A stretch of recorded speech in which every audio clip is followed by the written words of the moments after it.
I'm Liz. See that building? That's the U.S. Embassy.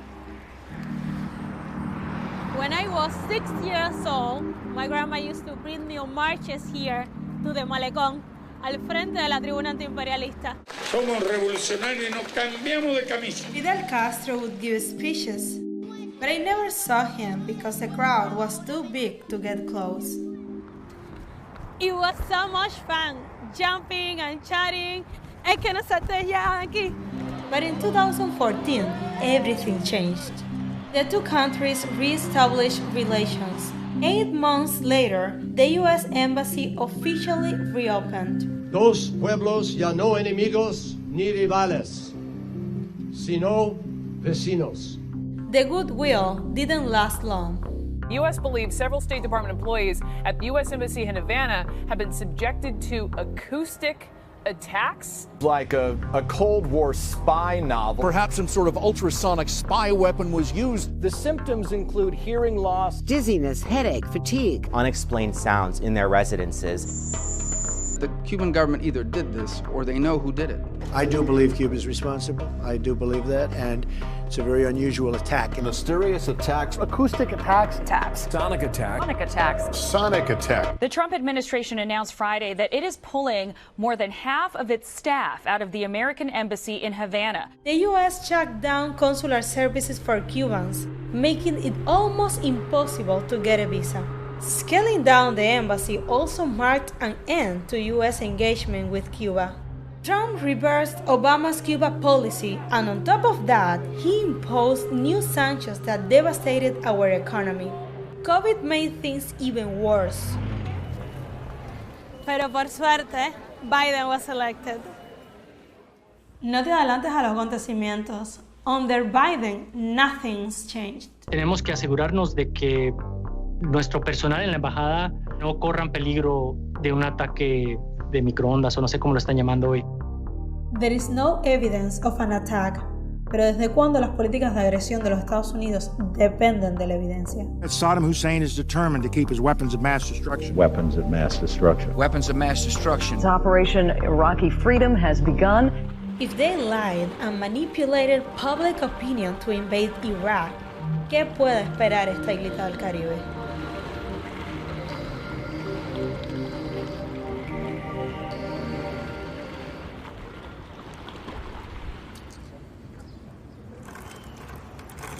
For Johanna Tablada, hanging laundry isn't a chore. It's a moment of calm before a long day at a stressful job. Hola. ¿Cómo estás? Bien, bien, sube. Johanna helps oversee relations with the U.S. at Cuba's Ministry of Foreign Affairs. La gente se pregunta, Johanna, por fin Biden, ¿cuándo va a hacer algo? Johanna, mi hija, que quiere venir, que quiero ir a ver a mis nietos, ¿cuándo van a abrir la embajada? Es todo el tiempo. ¿Y nunca te llegaron a preguntar por los incidentes de salud de los diplomáticos? Me han preguntado poco porque eso en Cuba nadie se lo cree. Este es el apartamento donde vivimos nosotros, muy jovencitos los dos. In the 90s, Johanna spent 4 years at the Cuban Interest Section in Washington, D.C. Yo estuve como en 35 ciudades de Estados Unidos. Esto fue en la Cámara Estadual de Springfield, Illinois, la primera que aprobó un proyecto de ley en favor del levantamiento del bloqueo a Cuba. 20 years later, Johanna helped lead bilateral talks after the two countries re-established relations. Fue un momento de mucha alegría porque le había dedicado casi toda mi vida profesional a trabajar para ese día. Se dice mucho por ahí que Obama hizo grandes concesiones a Cuba. Eso no es verdad. Los dos ganamos. ¿Cuál fue la reacción del gobierno de Cuba ante la noticia de los incidentes de salud de los diplomáticos estadounidenses en Cuba? Dijimos, estamos absolutamente dispuestos a colaborar en todo. Se hizo una investigación exhaustiva, tanto en el área de la ciencia como en el área forense, y la investigación nuestra arriba a las mismas conclusiones que después de 4 visitas a Cuba, arriba el FBI. No había evidencia que pudiese existir ningún tipo de ataque contra diplomáticos en Cuba. Cuba nunca ha cuestionado que diplomáticos estadounidenses o canadienses se pudieron sentir mal en Cuba. Una cosa son los síntomas y otra cosa son las causas. Lo que sí se puede dejar claramente es que a partir de esas acusaciones infundadas se establece la llamada política de máxima presión fueron a la yugular de la economía de Cuba. Entonces, según me dices, esto fue un pretexto para las medidas que vinieron después. Sin duda. Cuando hay 1,3 millones de personas de Estados Unidos visitando Cuba cada año, cuando hay un hotel Marriott en La Habana, cuando las universidades tienen más de 300 acuerdos y vienen estudiantes 3 y 4 veces al año a aprender español, ¿cómo a sangre fría tú puedes detener un proceso que tiene un respaldo universal? ¿Quién gana con todo esto? Alguien debe ganar con esto, pero definitivamente no es Cuba. Cuba ha perdido mucho con esto. The politics is easy for me to understand. The science, though, that's a more complicated story, and it begins in Miami. Dr. Michael Hofer was the first to examine the U.S. Embassy personnel.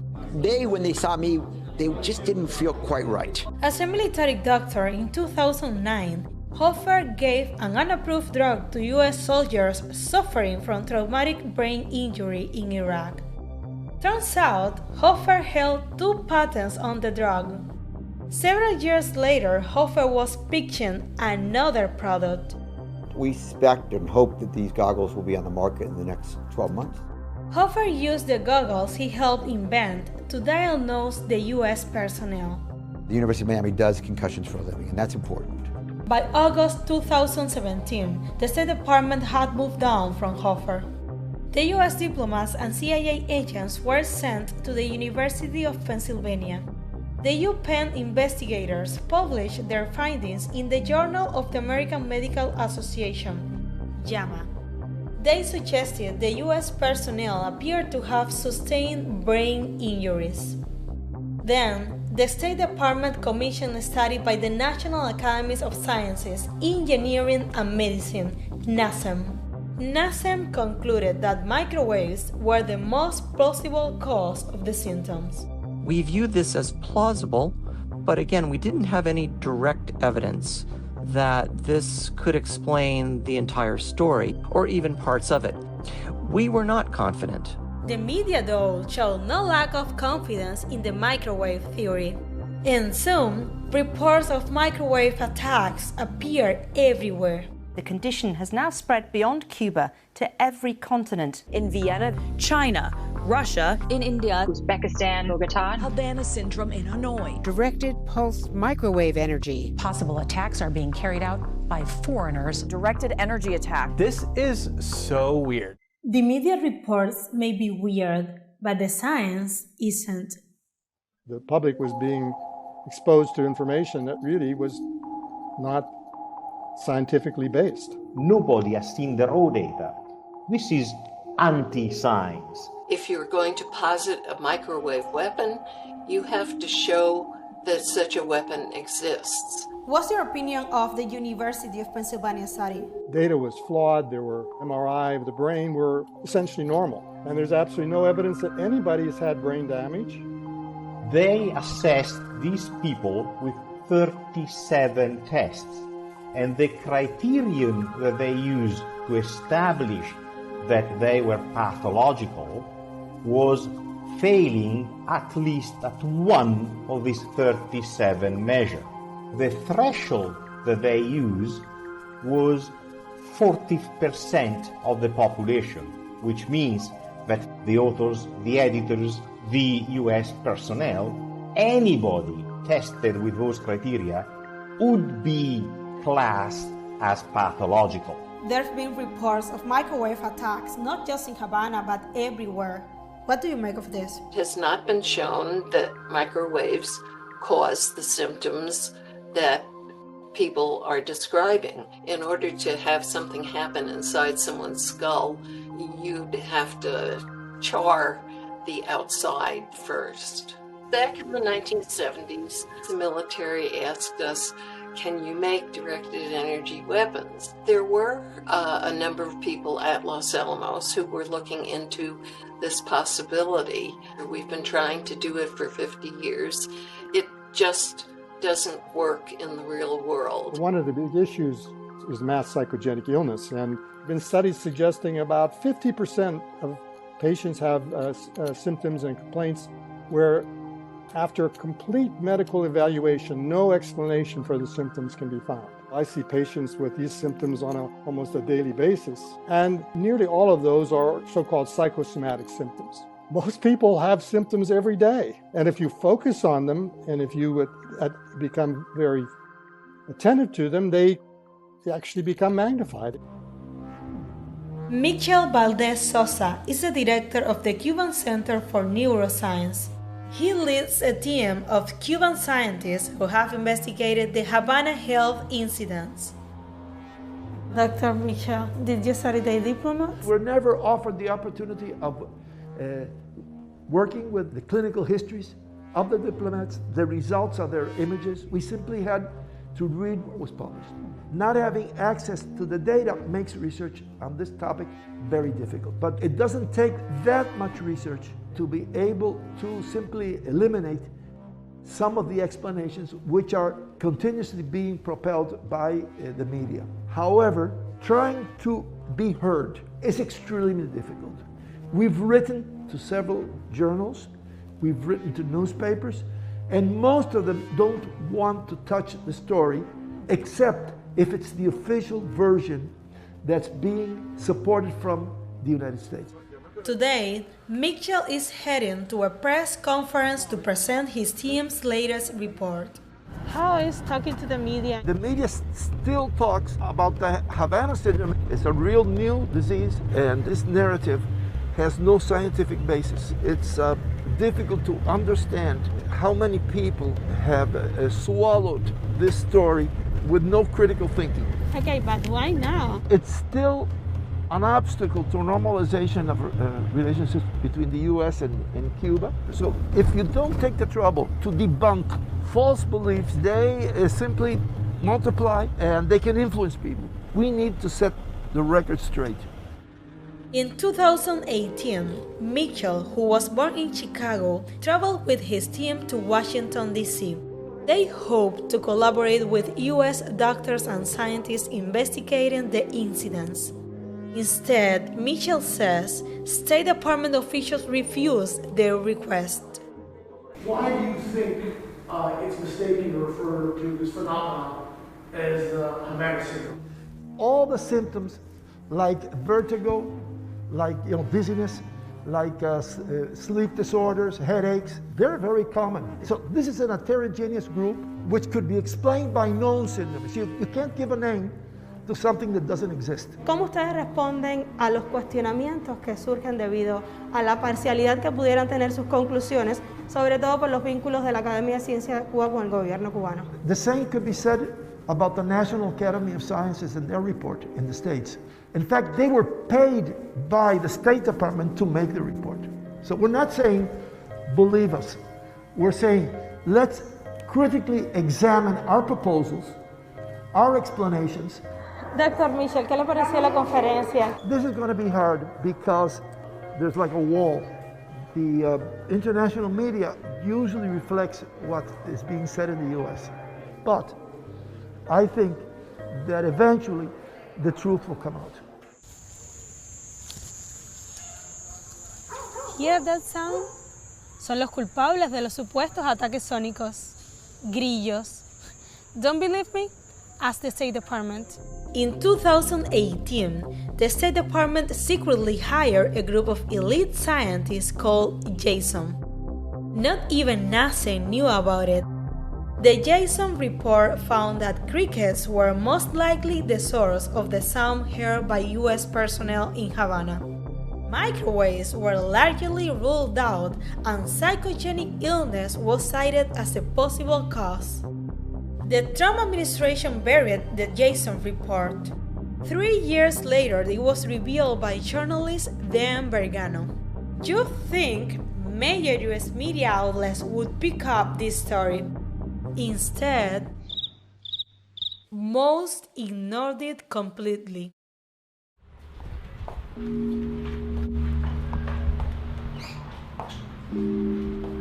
Dylan lo tiene todo, o casi todo. She has a girlfriend and a dog. She works as a freelance graphic designer and has a business making and selling artisanal lamps. She lives in a nice house and has a garden. But like many Cubans, she's missing something important: her family.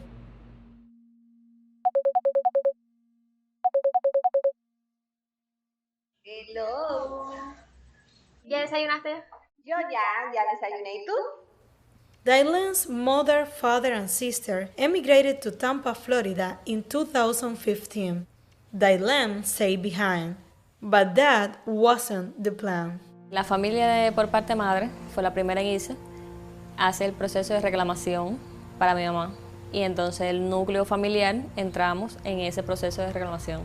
Fuimos todos para la embajada americana, mis padres, mi hermana y yo. Yo estaba preparada psicológicamente para irme. Y entonces en la entrevista, cuando empezamos a dar los papeles y todo, los míos los viraron para atrás en el ventanillo. La mujer le dijo a mamá que no podía ir. Y dice, no, ella tiene ya 21 años. Y tiene que empezar el proceso de ella cuando lleguen allá, ustedes. ¿Cómo te sentiste? Me sentí triste, pero en ese momento no podía como demostrarlo. Porque si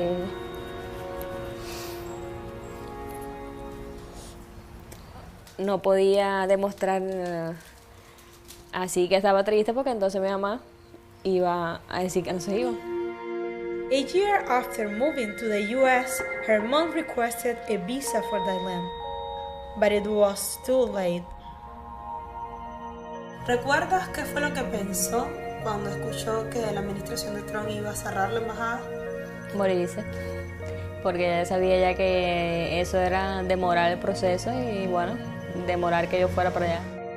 It's been 6 years since Daylen's family left Cuba, and Daylen is still waiting for her visa. Mija, ¿qué has oído de lo del abogado que tú sigues? No, eso todavía se coge su tiempito.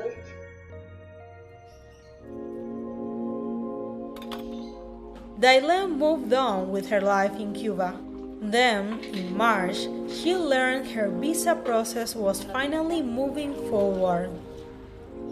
¿Cómo te sentiste cuando tu mamá te dio la noticia de que finalmente el proceso había comenzado? Por una parte, súper feliz. Y por otra parte, caigo en la vida que tengo acá, de que el día ese que quizás me tenga que ir y mi novia se tenga que quedar, mi perrito. No se pueden hacer planes así. Es frustrante.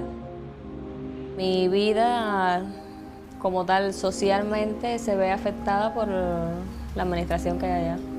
Y esperar que la próxima decisión no te afecte. Exacto, y esperar que la próxima decisión nos beneficie. The FBI, CIA, CDC, NASA, NIH, none of them have produced evidence of attacks. In March, Biden created the Health Incident Response Task Force. But after 6 months, Pamela Spratlen, the diplomat running the task force, was gone. Spratlen's exit came after she reportedly declined to rule out the possibility of psychogenic illness. 2 weeks later, Biden passed the law to provide payments to victims afflicted by neurological attacks. It's called the Havana Act. The next week, U.S. personnel claiming to have been attacked in Havana spoke publicly for the first time. I'll just play it for you so you can hear. It was a lot worse earlier. It was like I had been seized by some invisible hand and I couldn't move. Andrea, those stories are truly frightening. What do we know about who could be behind these attacks? U.S. diplomats and CIA agents will be compensated for their injuries. But the Cuban people continue to pay the price. Llevo 16 meses esperando la aprobación. Llevo 2 años en proceso de reunificación con mi esposo. 2 años y medio en proceso. 4 años. 4 años y medio. 4 años y medio. 6 años y medio. 7 años. 7 años en proceso. Llevo 5 años en el proceso. Reopening the embassy will help reunite thousands of families, but it won't solve a much bigger problem. El cierre de la embajada es solo la punta del iceberg. Quienes piensan que los Estados Unidos en este momento va a entrar en un diálogo de múltiples años con Cuba, yo creo que no entiende el momento político. Joe Biden no es Barack Obama.